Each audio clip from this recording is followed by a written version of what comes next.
What is up, guys? It's me, Leaf and August, and today I am extremely excited to inform you that after the absolute murder of armadillo mining performed by the admins, the newest consistent money-making method has already been discovered, and it's one that we have covered on this channel a number of times.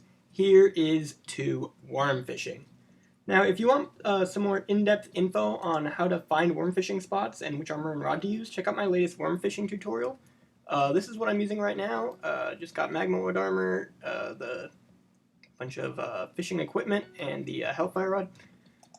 But obviously you want to use whatever rod you are currently able to use at your fishing level, whether that be the magma rod at 27, inferno rod at I think 33, or just the starter rod before that.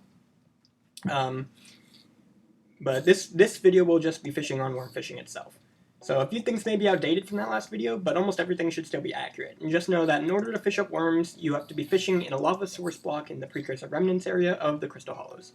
This video is going to be more of like a part 2 kind of to that video, covering all the new things that have been updated about it, as well as anything I missed in that video, which is basically only that the Ammonite Pet is the best by far for this method, because the Ammonite Pet has a perk, which, where is he? There we go. The Expert Cave Fisher, which makes the fishing speed reduction from being underground not affect you, basically, at level 100. So, yeah. Let's get into it. Oh no, most things stay the same.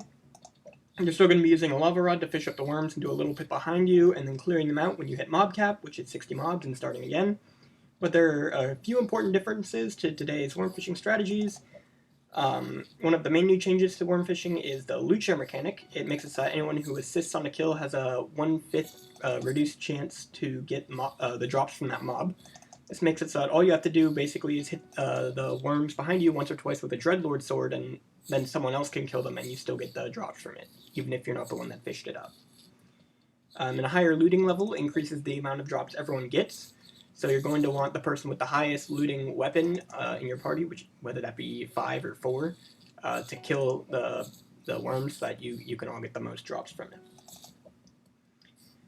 And then you all just start fishing them up again. Another thing to mention is that you can buff the amount of coins you get by placing a Totem of Corruption down before killing off the worms. They also drop the Tier 1 Obfuscated Trophy Fish, which you can then either use for fishing up Obfuscated Tier 2s in the Crimson Isles, or you can salvage through Odger, who is an NPC that will give you magma fish for the trophy fish. One thing I forgot to mention in my last video was what type of bait you should be using. Because here the only mob you can fish up is the flaming worm, whale bait is useless compared to fish bait, because you're only going to be aiming to fish up sea creatures.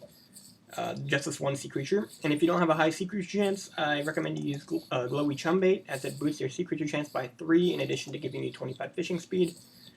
If your sea creature chance is over like 70%, use fish bait for the extra 45 fishing speed. And then for worm fishing, max sea creature chance is obviously 100, and max fishing speed is 300.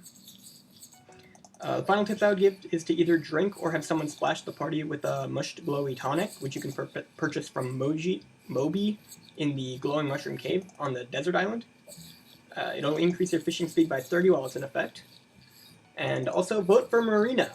2 over 3 possible perks buff sea creature chance, increasing the frequency that you get worms, and fishing wisdom, which increases the speed you can level up your fishing skill and use better armor and rods, which again will greatly increase the amount of coins you can make. With my max setup alone, I make upwards of 20 to 30 mil an hour. Usually I think I make about 25 or 26, depending on how much I'm paying attention. And the more people you have in your party, this will get buffed by like 20% per maxed out fishing person. So that is good to know. That's all for worm fishing for now. If this video helped you at all, please be sure to leave a like and subscribe. We're on the road to 1K, and it'll really help the channel grow and give me opportunities to collab with other channels possibly in the future. Also, turn on notifications if you want to know when I go live, as I'm almost always streaming Skyblock when I do. And so yeah, feel free to come by and say hi in the chat. Otherwise, I hope I'll see you next time, and take care, everyone. Peace out.